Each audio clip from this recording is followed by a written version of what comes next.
Capital in the 21st Century by the French economist Thomas Piketty. The book of the season to many, to others, the book of the decade. Reviewers have called it a bulldozer of a book, magisterial, seminal, definitive, a watershed. At 700 pages, it's already a bestseller. And there isn't a single scene of seduction, not one celebrity interview, not one picture. Just graph after graph, fact on fact, drawn from 2 centuries of data and embedded in prose that can suddenly explode like a supernova in the brain. Here's one of its extraordinary insights.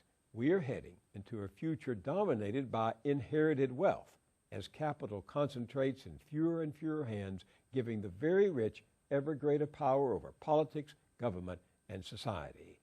Patrimonial capitalism is the name for it, and it has potentially terrifying consequences for democracy.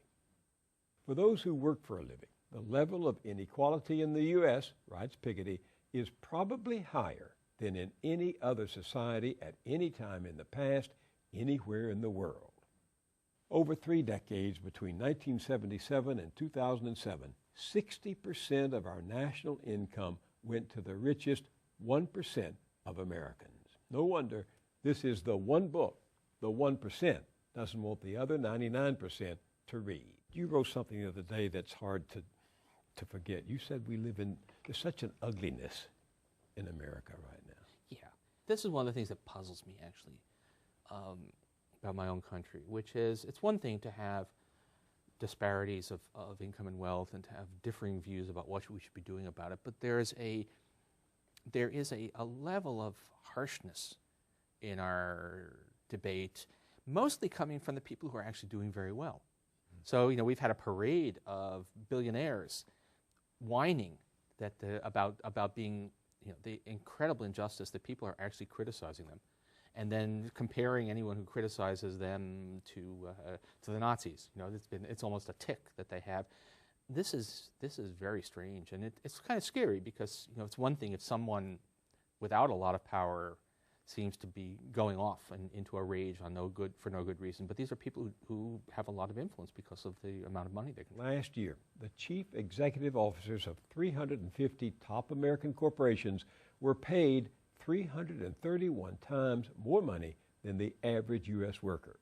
Those executives made an average of $11.7 million compared to the average worker who earned $35,239. And at state and local levels, while the poorest 20% of Americans pay an average tax rate of over 11%, the richest 1% of the country pays half that rate. Now, neither nature nor nature's God drew up our tax codes. That's the work of legislators, politicians, and it's one way they have, as Chief Justice John Roberts might put it, of expressing gratitude to their donors. Oh, Mr. Adelson, we so appreciate your generosity that we cut your estate taxes so you can give $8 billion as a tax-free payment to your heirs, even though down the road the public will have to put up $2.8 billion to compensate for the loss in tax revenue. Listen, there's a big study coming out in the fall from Martin Gillens at Princeton and Benjamin Page at Northwestern, based on data collected between 1981 and 2002. Their conclusion, quote, America's claims to being a democratic society are seriously threatened. The preferences of the average American appear to have only a minuscule, near zero, statistically non-significant impact upon public policy. Sad that it's come to this.